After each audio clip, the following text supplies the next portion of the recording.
Good evening, I'm Adrienne Arsenault. Andrew is away. Tonight, Canada in the grips of the third wave. Now thousands of precious vaccine appointments have been called off. Now I am left with no information. A shortage of supply in Canada's hottest hotspot. Confusion, concern, and finger-pointing as cases surge. Also tonight, a Liberal MP caught on camera. We've seen a member improperly dressed, that is, unclothed. What happened today in virtual Parliament? And 100 days before the Olympics, athletes should be flying high. Instead, they've been locked down. What do you expect the performance consequence of this to be? The million-dollar question. This is The National. Canada's war with COVID-19 is escalating, but not in the right direction. This was a crushing day for thousands who thought they would get their first shot while the numbers keep on climbing. Today's 7-day rolling average of new cases nearly breaking a record set in January.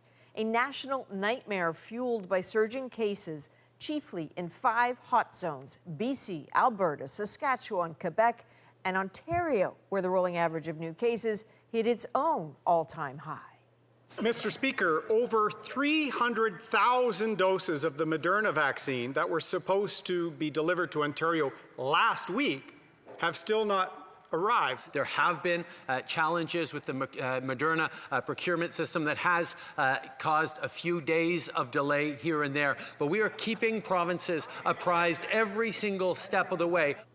Ontario had been finding its groove. Yesterday, it set a 1-day record for giving shots. But today, all that came to a screeching halt when thousands of appointments were abruptly canceled. Thomas Degla begins our coverage tonight with a look at how that chaos is affecting some of the most high-risk neighborhoods. Hi, my dear. How are you? In those eyes, there's disappointment. At 74 years old, Litsa Yankulis booked her shot weeks ago. She even brought proof, but was told, not today. Well, I like to know what to do. Having a heart problem and not to be able to get more protection. Here at Centennial College in Scarborough, a part of Toronto with test positivity rates reaching 24%, the vaccination has stopped altogether, with thousands of appointments abruptly canceled. Between this mass vaccination site and another one nearby, teams are meant to be vaccinating 2,000 people a day, lining up over there, then getting their shots right here, either Pfizer or Moderna, but that's not happening for the next 5 days, and many say that's emblematic of Ontario's rocky vaccine rollout. We need vaccine navigators at this stage because right now, again, we're leaving people for dead. Ontario's decentralized rollout plan means there's a different booking system for different regions and ages. In high-risk areas, the province promised to vaccinate everyone 18 and up, but special clinics have popped up in few places so far.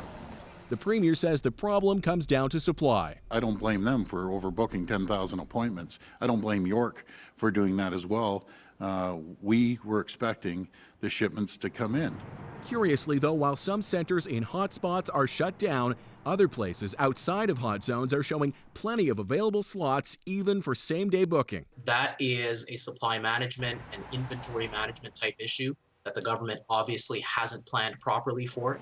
Colleen McCourt had an appointment set for Saturday. It now appears canceled, but she hasn't received any update. I don't know whether I'm supposed to go out and book a vaccine at a pharmacy, or am I supposed to wait for these guys to send me something? All of the above is like darkness. As demand outstrips supply, even an appointment promised doesn't guarantee a shot delivered. So, Thomas, on top of the supply issues, there still seems to be confusion about where people should sign up for the shots. Yeah, when you consider the different ways there are to book an appointment. Yes, there is a main provincial portal which works for some people in some parts of the province of some ages, but if you're at least 55 and you go through a pharmacy, you book through them directly. In some cases, pharmacies are allowing people just to show up and get a shot on the spot. Separately from all that, some hospital networks are allowing people of certain ages to pre-register when booking will be made available to them. And in other parts of the province, the government is telling people not to book in advance, just to show up when the clinic comes to them. So yes, it can get confusing, Adrienne. Yeah, no kidding. All right, Thomas, thank you. You're welcome. On a key piece of the vaccine supply, Health Canada said today the benefits of the AstraZeneca shot outweigh any risks. We didn't find any specific risk factors such as age or sex, so we are therefore not requiring that the vaccine label be updated to restrict the use of vaccine at this time.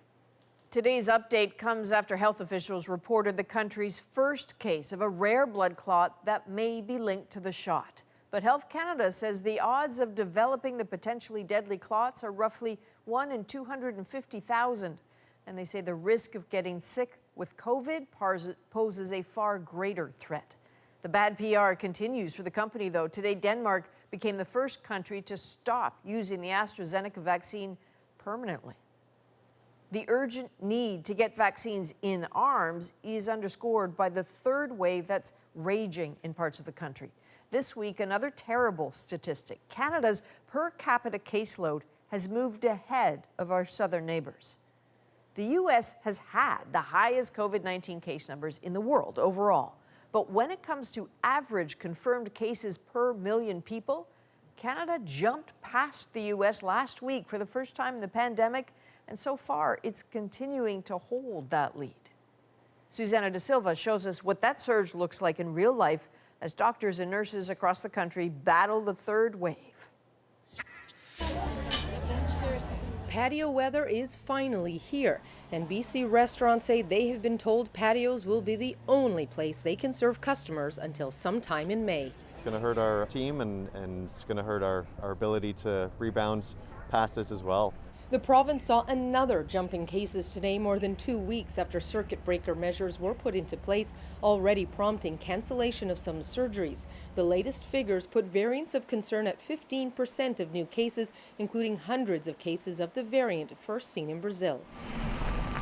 In Alberta, more than half of cases are variants, and after a surge in cases in Calgary classrooms, grades 7 to 12 are moving online. Looking at levels of transmission in our communities right now is like watching a flood rise higher and higher.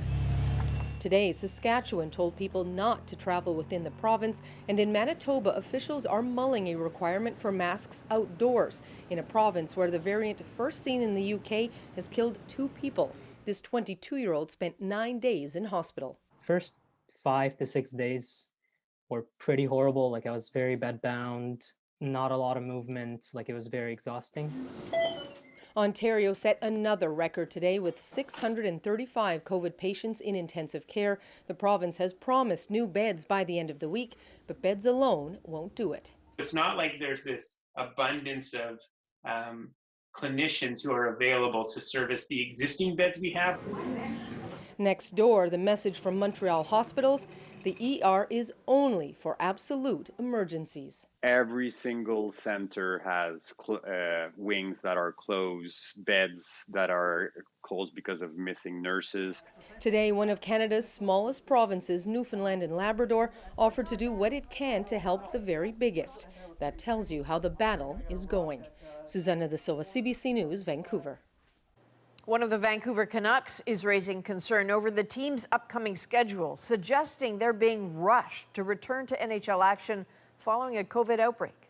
We try to talk about the number one priority is players' health and their family's safety, and it's almost impossible to achieve that with what they've asked us to do here on our return. The Canucks haven't played since March 24th. Since then, at least 25 members of the organization have tested positive for COVID-19. The team is now scheduled to play 19 games in 31 days, starting on Friday. And BC is calling on Ottawa to decriminalize possession of small amounts of drugs. We need to come together and recognize that this is not just a BC problem. This is a problem that we need to put enough effort into, as we are doing for the pandemic, and federal leadership is an important part of that. If the federal government grants the request, BC would become the first province where there would be no criminal penalties for carrying small amounts of illicit drugs for personal use. It's been 5 years since the province declared a public health emergency over the opioid crisis that's killed more than 7,000 people in BC so far, and the pandemic has only made it worse. 2020 was the deadliest year on record. Now, throughout the pandemic, much-needed foreign essential workers have faced great personal risk without the security Canadians take for granted, living in fear of both COVID-19 and their own vulnerable status. Today, Ottawa opened a pathway for some to stay permanently. But as Catherine Cullen reports, it won't help everyone. They were working hard even before the pandemic hit. As a therapist who treats immigrants dealing with trauma, Ibrahim Ismailov says he's seen essential workers taking on double shifts and overnight work. A common theme is that a lot of my clients are overworked, tired, even, burnt out. It has been very difficult. Some of those workers, up to 90,000, may now get fast-tracked to stay in Canada as permanent residents. It will ensure that there is a fast and innovative pathway for workers who possess a range of skills. They'll take applications from 3 groups: 20,000 temporary workers in healthcare, 30,000 from other selected essential occupations, everything from cashiers to farm laborers to sheet metal workers, and 40,000 international students who graduated in the last 4 years. Canada needs more immigrants to meet its goals. Last year, the pandemic saw the number of new permanent residents nearly cut in half. And taking healthcare workers who are already here is a win for Canada, says this immigration lawyer. We're aging. We have COVID. We need healthcare workers to fix this, not just this year, but in the many years to come. But some argue this latest move won't help enough of the workers Canadians depend on. There are hundreds of thousands of people on work permits in the country. Like Gabriel Flores. From Mexico, he's done farming work in Canada for 6 years, contracting COVID due to an outbreak that infected 200 others. Flores argues the work he and others do is essential, though he doesn't speak enough French or English to qualify for this program. For those who do qualify, it's not clear how long the process will take to give residency to thousands who put their own safety at risk to help others. Catherine Cullen, CBC News, Ottawa.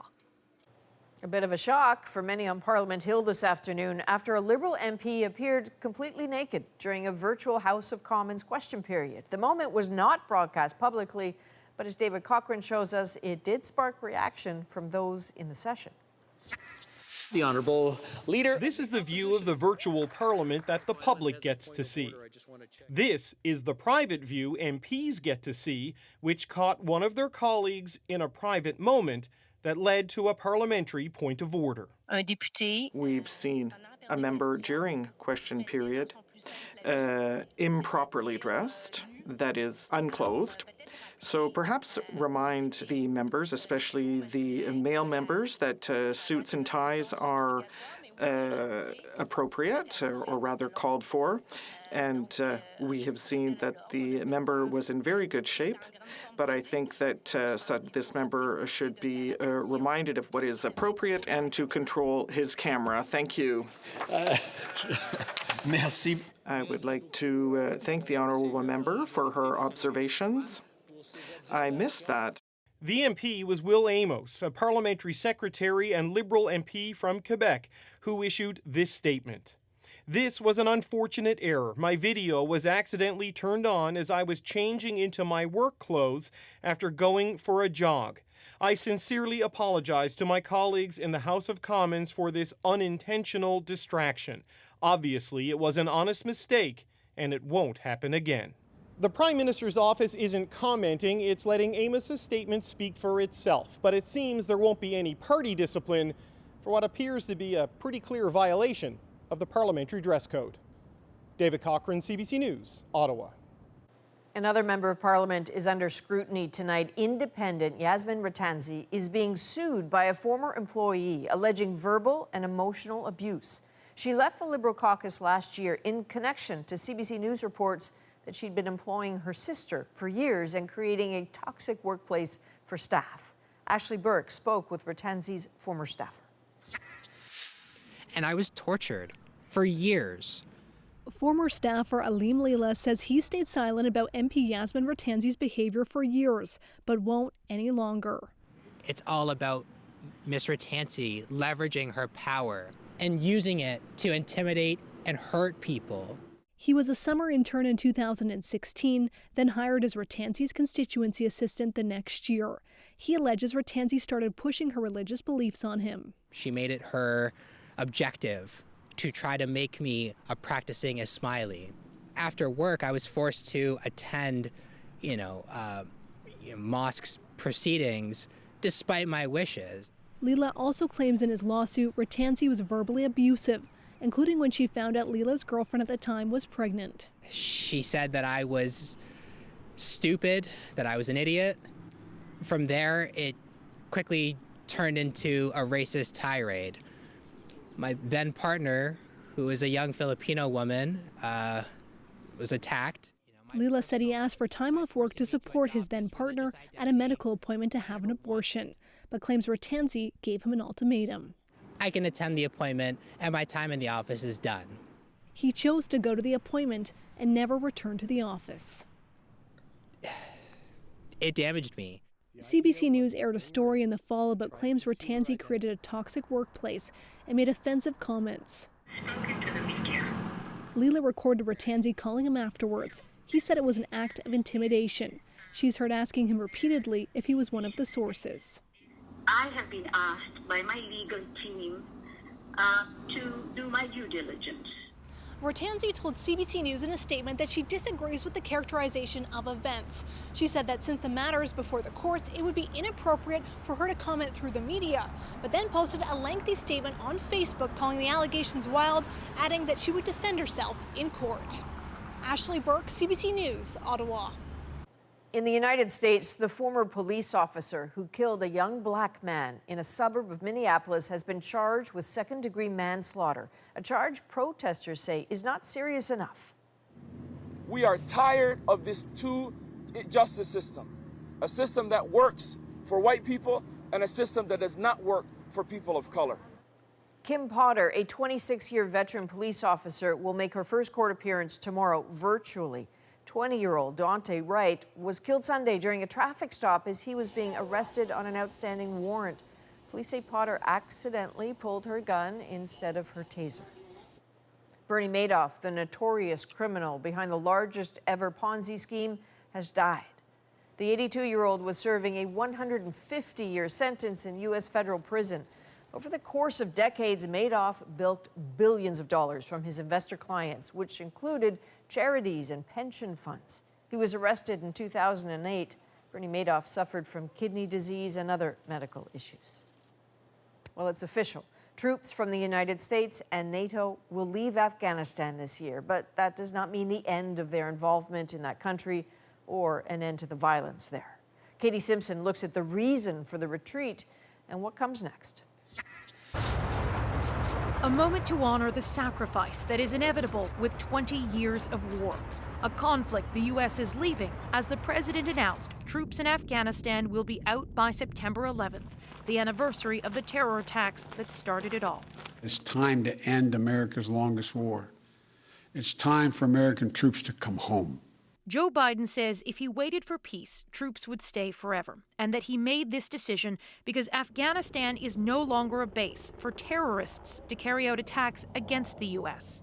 With the terror threat now in many places, keeping thousands of troops grounded and concentrated in just one country at a cost of billions each year makes little sense to me. More than 2,000 American soldiers died in the conflict.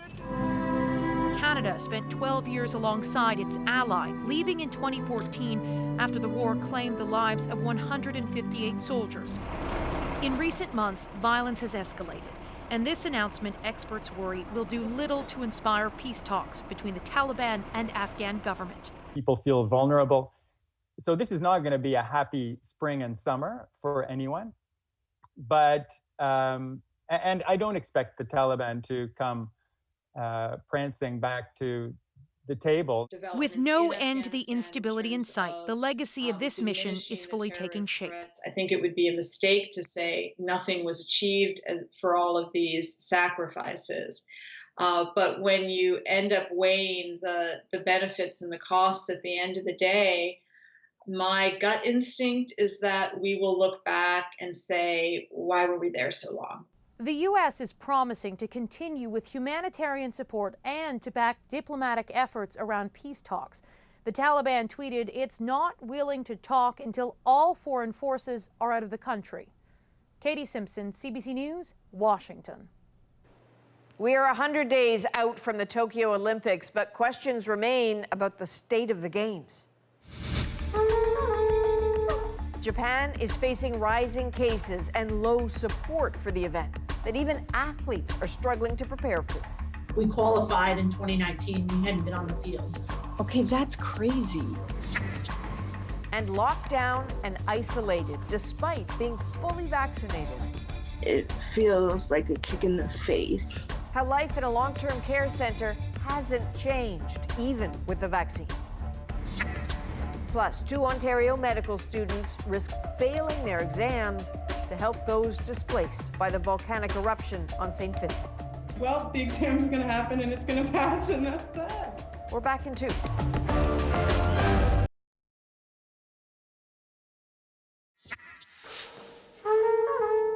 These are the mascots of the Tokyo Olympics. Mirai Toa, which means future in Japanese, and Someti, named after a type of cherry tree. Officials unveiled their statues on Wednesday to mark the 100-day countdown to the Games. But with the 100 days to go, there's still a lot of uncertainty about the Games. Japan's organizers faced a host of challenges, including a resurgence in COVID cases, a slow vaccine rollout, and concerns from Tokyo residents worried about infections. Sasha Petrusek takes us through it. Fireworks fill Tokyo Harbor and fanfare heralds the torch relay, with mascots and organizers promising a spectacle for Tokyo 2020 in 21. We are absolutely passionate and committed to delivering the Games this summer. Masa Tokaya is with the Olympic Organizing Committee. This is going to be a symbol of recovery from this global pandemic. And yet, even as cyclists test the brand new venues, uneasiness with that pandemic hangs over everything. Vaccines have reached barely 1% of the population. COVID rates are surging. Japan's prime minister is worried. Just last week, Yoshihide Suga declared a whole new set of emergency measures. In Osaka, they've rerouted the torch relay to avoid crowds in a city that's facing a wave of a potent COVID variant. There's little enthusiasm for the Olympics, with polls showing more than 70% in Japan are opposed and afraid. By holding the Olympics, we could cause an even bigger outbreak, he says. Why are politicians taking the risk? Because this will be an admission of failure.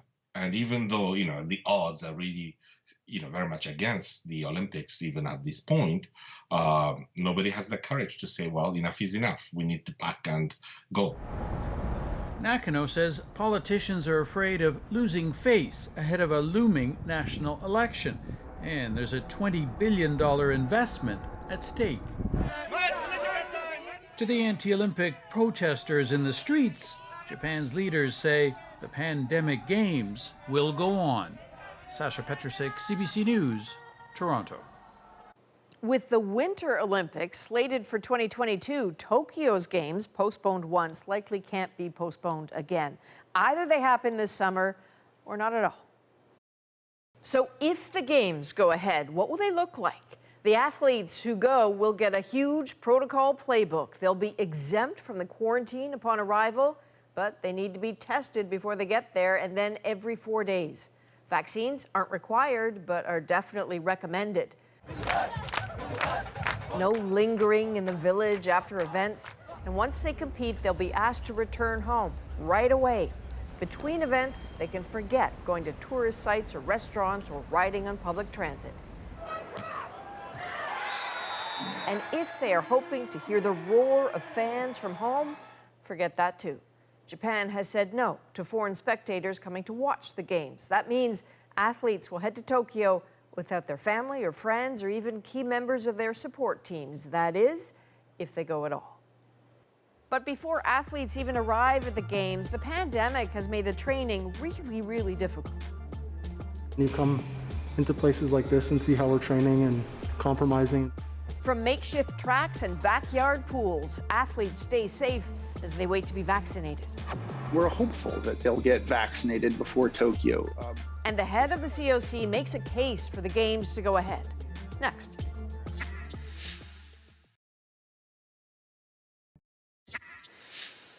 Welcome back. 100 days out from an Olympics is usually a time for fine-tuning, but in 2021, forget that. This year, it's still not even clear if the Games will go ahead at all.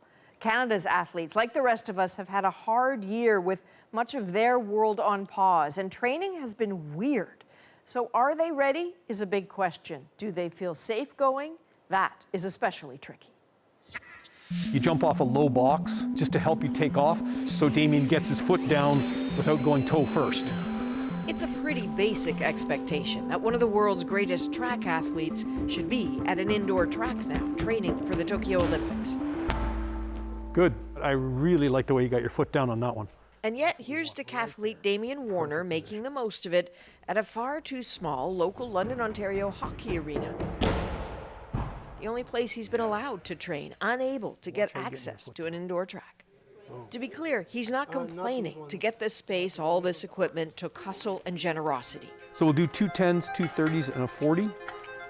But some of this is less than ideal. Without enough track length, this is how he stops.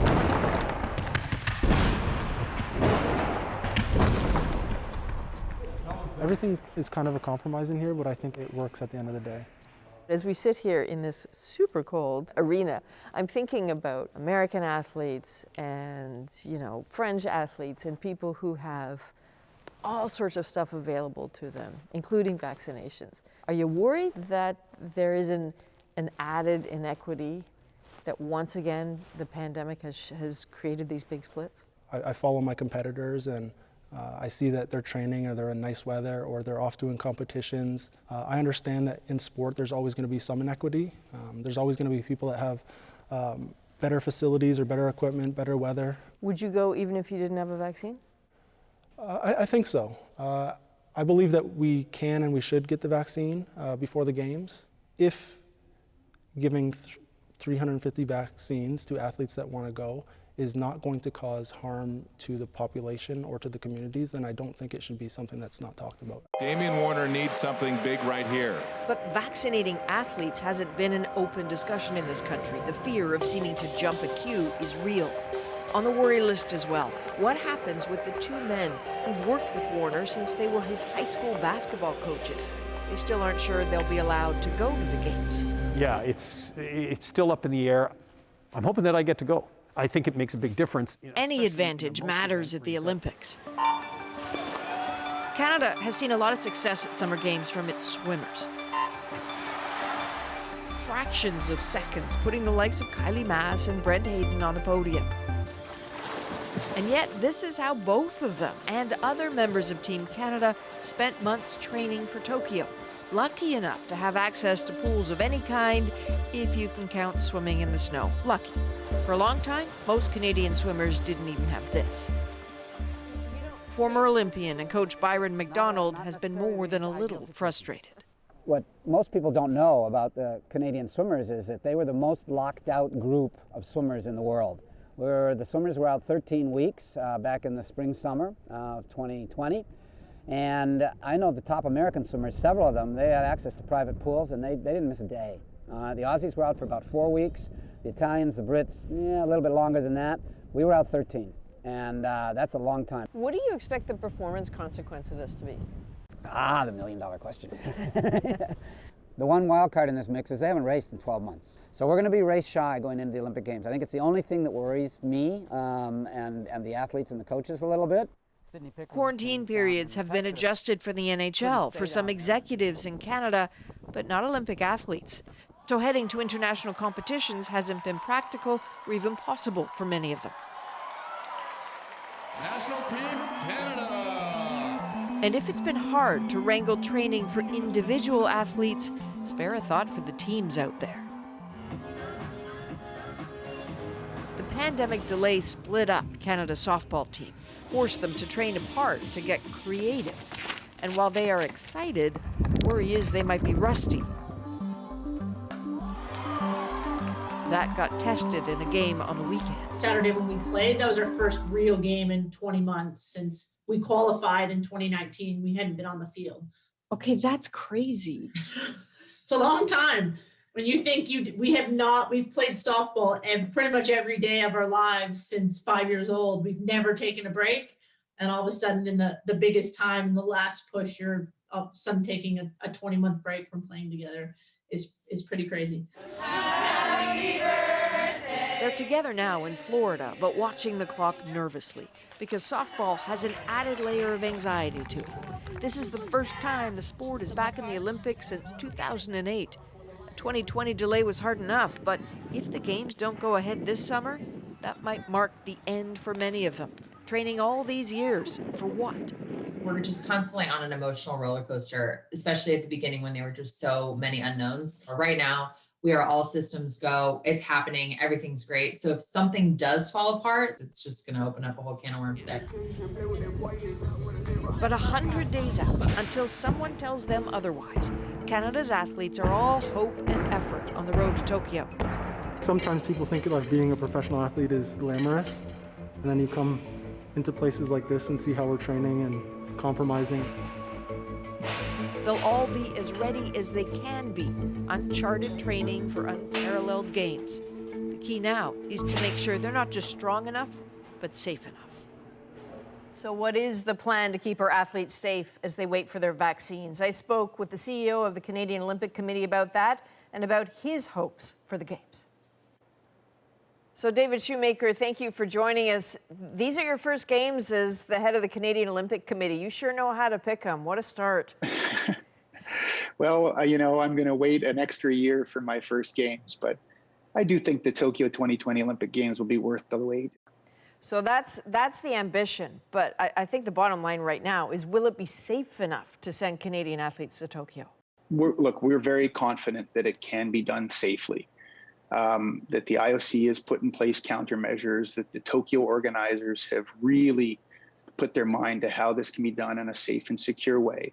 And we're drawing from all the experience over the course of the last year in terms of how sport can be staged safely in effect, bubble concept. But there has to be a bar for establishing if and when you pull the plug on this. What is the bar? What is the measure that will decide it for you? The advice of our chief medical officer, Dr. Mike Wilkinson, and public health authorities. But we're not going to speculate as to how high the bar is set. As we know in sport, the bar can move a little bit depending on how people are jumping. But we're taking it very seriously. We're planning in a way that minimizes our delegation to historically low numbers. And we've made decisions not to do things. For example, there won't be a Canada Olympic House in Tokyo. And athletes won't tour the city or the country after the games. They'll compete and they'll come home within 48 hours. We have to do things differently. These games will be different. So you told us in January that you had communicated your desire to the government to have the team vaccinated before going to the games. So what's happening with that? Well, I'd relayed the IOC's desire to see our team be vaccinated. We've planned all along as though we won't have vaccines, and we actually have not made a request yet to the federal government for vaccines. We still think that there are important people in Canada, my children's teachers, for example, or the grocery clerks, that need to be prioritized in this country. So we continue to wait our turn. Our athletes are adamant they want to wait our turn. We just think that their turn may be coming up a little sooner, and we're hopeful that they'll get vaccinated before Tokyo. Just about every other country in the Olympic movement has either now vaccinated their athletes or has plans to do so. It's interesting to hear you talking about this, because it occurs to me, should anybody actually be taking these risks? And why should these games go ahead? What makes it worth it? Well, I hope it doesn't surprise you, Adrienne, to hear that I think that the Olympic Games mean something, and that it means something not just to the athletes who've set their life's dreams around competing at the Olympic Games, but that it means something more broadly to Canadians, and that in the midst of a pandemic, that these games can help lift us up, inspire us, and be a real, beacon of hope. All right, David Shoemaker, fingers crossed. We see you in Tokyo. Thank you for this. Thank you, Adrienne. Now, tomorrow morning, CBC Sports will unveil its coverage plans for the Tokyo Games, including the broadcast team. What I can tell you is that I will be there co-hosting the opening ceremony. Looking forward to it. So it does remain to be seen if Canada's athletes will get the shot before they go. For some of those most vulnerable here at home who've already had it, there's some serious disappointment that nothing has changed. How long do you plan on keeping us locked up? Isolation and strict restrictions remain in place for some long-term care facilities. Still, stay with us.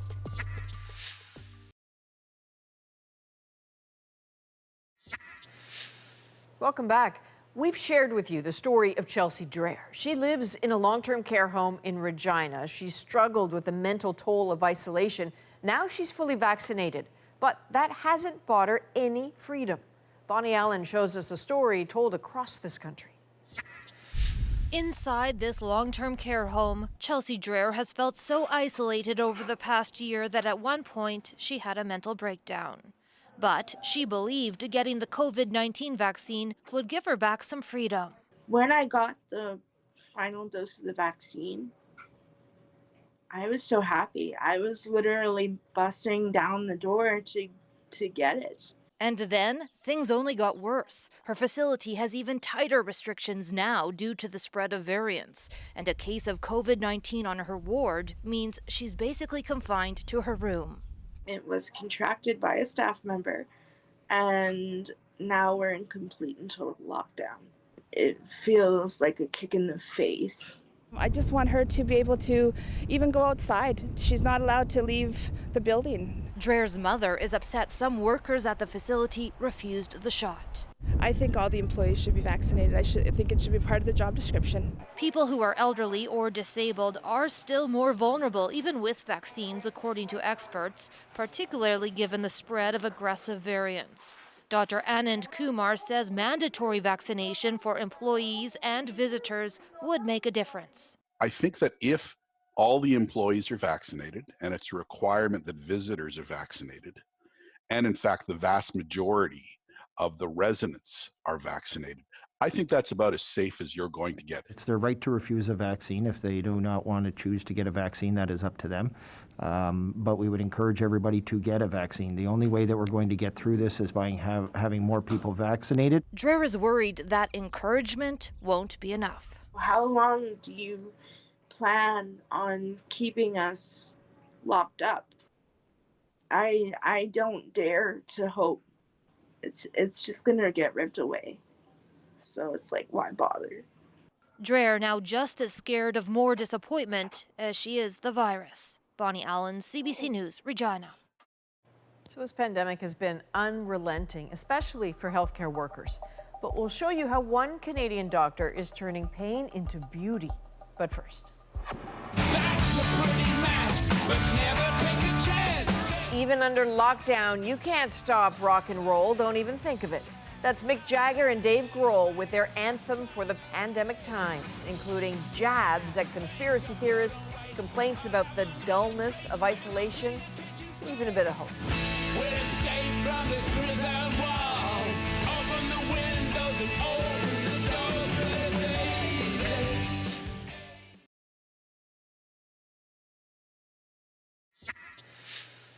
Welcome back. Dr. Laura Hawryluk is an ICU doctor at Toronto Western Hospital. She has seen the pain of the pandemic close up. And over the course of the past year, she's turned all that pain into poetry.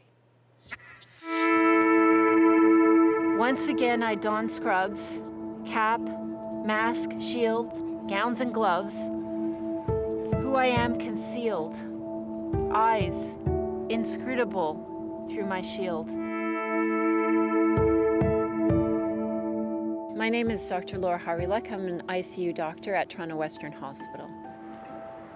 We're constantly fielding calls, either about patients who are already in the ICU, patients who are coming to the ICU, patients who need to come from outside the hospital into the ICU. It's hard to know when you're really done your day and it doesn't really end. That has made it really draining, not only physically draining, working in the mask and the equipment, but that lack of contact and trying to constantly put the humanity back into what we do. You have to break terrible news over the phone, and all you can do is listen as somebody cries. And you can't hold their hand. You can't hug them. I try to keep my voice from breaking, though my heart is shredded and aching. As you cry, know my own eyes are far from dry. Writing has helped me in multiple dimensions. It actually became a tool for me, not only to try and explain what we do, but also to help me figure out even more who I am and what matters to me and how I cope. I don't think I would have been able to get through the things I've had to see, the things I've had to treat without an outlet like that. As my face falls apart, see the scars across my heart that will always leave a mark. This poetry gives people that opportunity to read something that is not necessarily my story, but it allows them to dwell with the words and how does that fit into their story.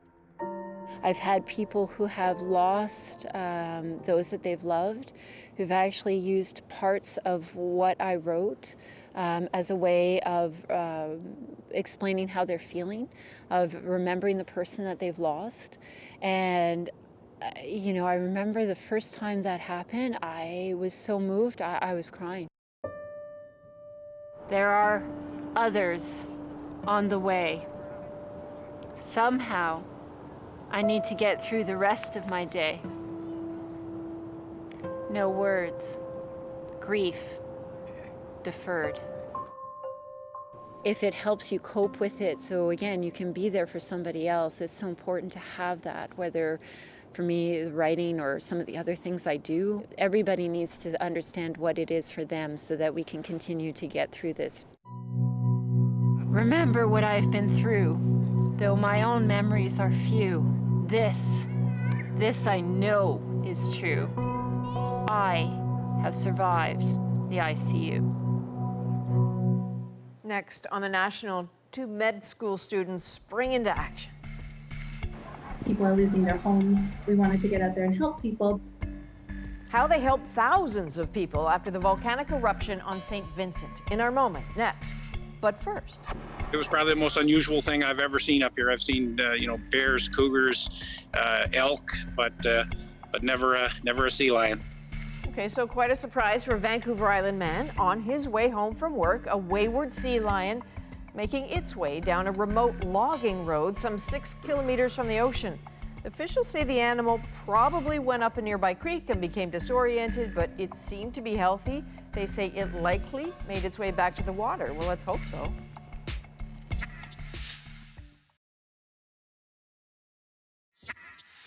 This is all ash from the volcano eruptions in St. Vincent. This is the aftermath of the volcanic eruptions on the Caribbean island of St. Vincent. That thick ash covering streets and houses, thousands of people out of their homes. 2 Canadians were there studying for med school, and when the volcano blew, they wanted to help. Tonight, they are our moment. We're first-year med students, and we're studying. We're in final exams. We've had a warning that, there's been volcanic activity since December. We get the call, the volcano goes, we see it in the distance, and it looks very much like this atomic mushroom cloud, and people are losing their homes. We wanted to get out there and help people. And then both of us posted on our social media. We're millennials, we use Instagram, right? We're going out, we're doing this. If you want to chip in, $5, send an e-transfer. And then all of our family and friends hopped on board. We were running around town knowing that... We were like, well, the exam is going to happen and it's going to pass, and that's that. It's fine. We're so humbled and amazed, and we had a good cry about it. We don't know how to thank everybody, but it's been incredible. Yeah. And what they've been doing is really very simple, because it's the little things that are the big things. They've been calling the shelters, finding out what people need, then gathering the funds, going and getting it, and just delivering it to the shelters. And the good news is their exam has been postponed until tomorrow, so I hope you're all studying. That is a national for April the 14th.